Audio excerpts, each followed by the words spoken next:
Mr. Dutton, why couldn't Australia's diplomacy stop an agreement between China and the Solomon Islands? Andrew, we have an excellent relationship with the Solomon Islands, and if you see the comments even of Prime Minister Sogavare, I mean, he's very complimentary of the relationship with Australia. We're their partner of choice. We have a record amount of money going into aid projects, helping build capacity. Okay, so why is this agreement occurring? I mean, this is really a strategic point. Why has this agreement occurred? Do you think they'll the Chinese will get a military base there? What has Kurt Campbell been able to establish there in his talks with their government? Well, Andrew, if it was just the Solomon Islands in isolation, that would be bad enough. But as you know, they've got a port in Sri Lanka where they've taken that port back because the Sri Lankans couldn't pay for the debt that they'd incurred from the Chinese in building that port.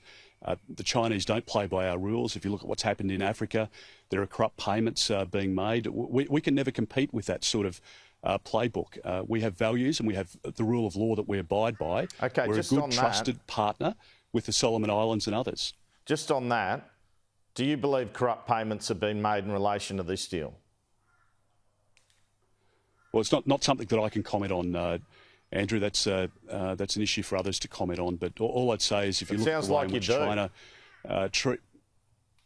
well, I mean, I see intelligence and there's a lot of work that we as a National Security Committee have done on this issue for a long time to look at ways in which we can frankly prevent this situation from happening, because we don't want any military presence from the Chinese, only 1,800, 2,000 kilometres off our coastline. So we'll continue to work closely with the Solomon Islands, with other countries, and I think the Prime Minister, through his step up in the Pacific, has put this issue on the radar for a number of years now. He's been frank and open and honest with his counterparts, and the reality is that China has changed. China's incredibly aggressive. The acts of foreign interference, the preparedness to pay bribes to get outcomes, and to beat other countries to deals. That's the reality of the modern China, and that's why I think we're better off not to sit in the corner and close our ears and not say anything and pretend nothing's happening. That is the Labor way, and it's a recipe for opening yourself up, as Richard Marles has. I mean, I would never run a speech through the Chinese embassy to get their approval before I spoke. And yet that's what the deputy leader, the future deputy prime minister under an Albanese government, has done. And he's not apologised for it.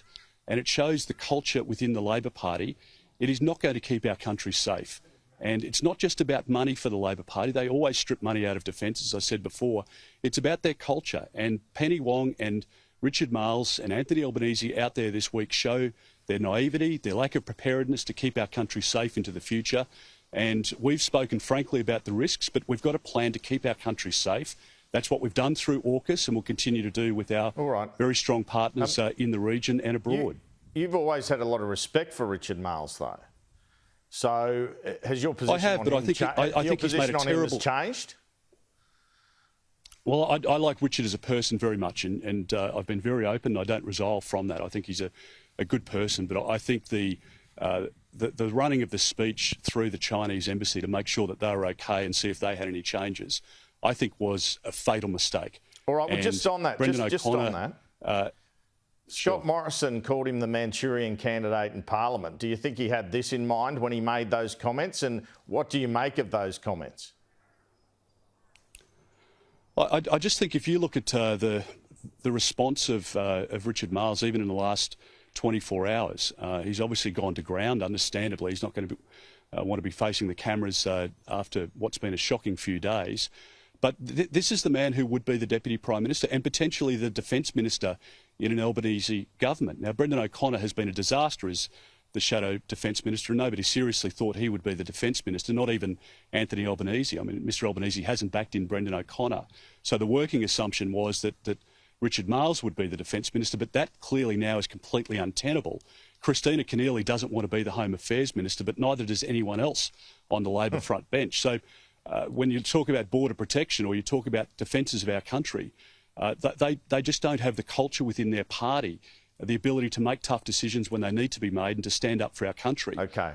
They're backing China over the United States, and that is a shocking mistake. Mr Dutton, we're just about out of time. In fact, I'm told we are out of time, but I'm going to ask you one final question, so I'd appreciate if you could answer it briefly. Last year, you made some comments that if there was a conflict between China and Taiwan, if China were to invade Taiwan, you couldn't see a situation where Australia wasn't part of that war. Do you still think that?